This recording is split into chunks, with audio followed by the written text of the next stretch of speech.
Ang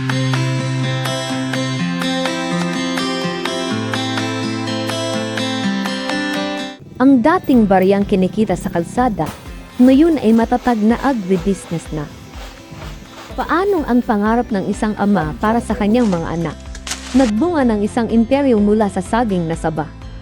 Isang kwento ng sipag na hindi lang nagpakain ng pamilya, kundi nagbigay pugay sa buong Marinduque. Awitin ang hinang-hinalang ng puso natin.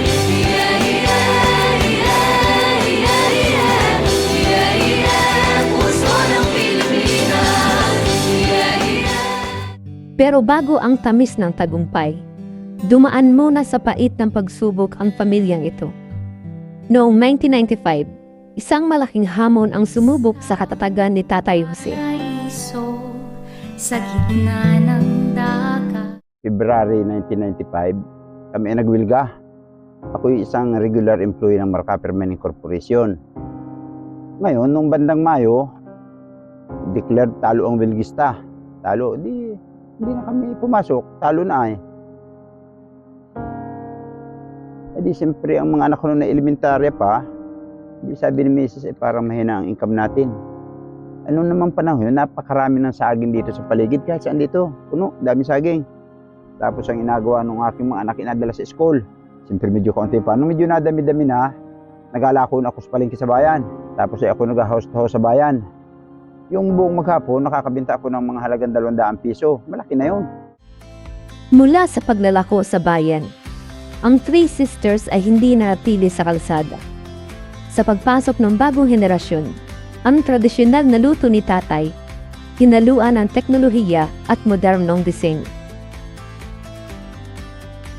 Ang ating banana chips po is nagkaroon po ng improvement. Unang-una po, nang inassist po tayo ng DOST Marinduque sa packaging and labeling.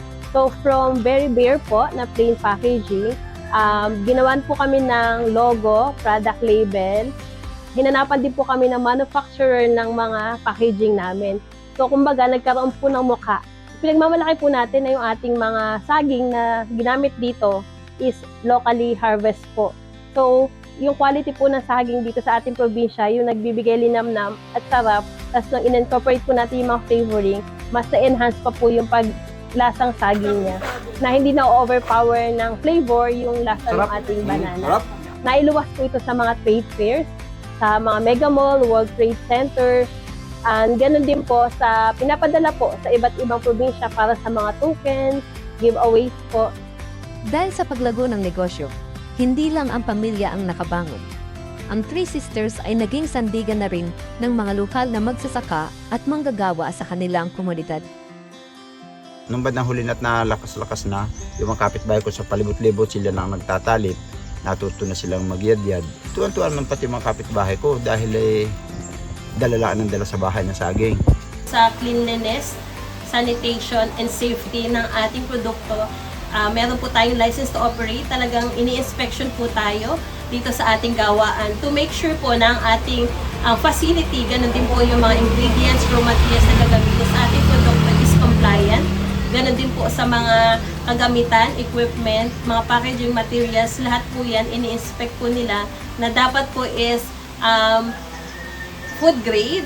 Tapos atin po dapat siya pinurchase sa mga food halal certified products po, lalo na yung mga sugar, coconut oil, since tayo po is halal and HACCP certified na.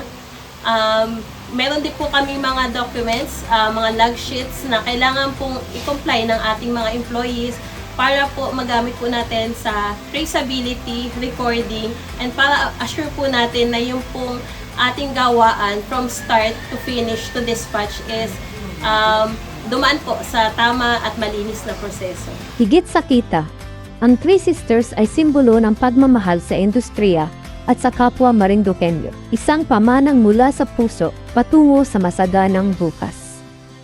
Kasi po kami sa industry ng banana chips, since ako po, yun na po yung nagpalaki sa amin. So, nung nakita namin na from our parents na kung nasa puso mo yung negosyo na gusto mo, for sure po is may aangat po or matatagal po yung inyong negosyo. Three Sisters Homemade Banana Chips. Ang kwento ng katatagan, inobasyon at tagumpay ng agri-entrepreneur ng Marinduque. Masaganang ani at kaunlad na bukas para sa bawat Pilipino. Naraninip pa rin,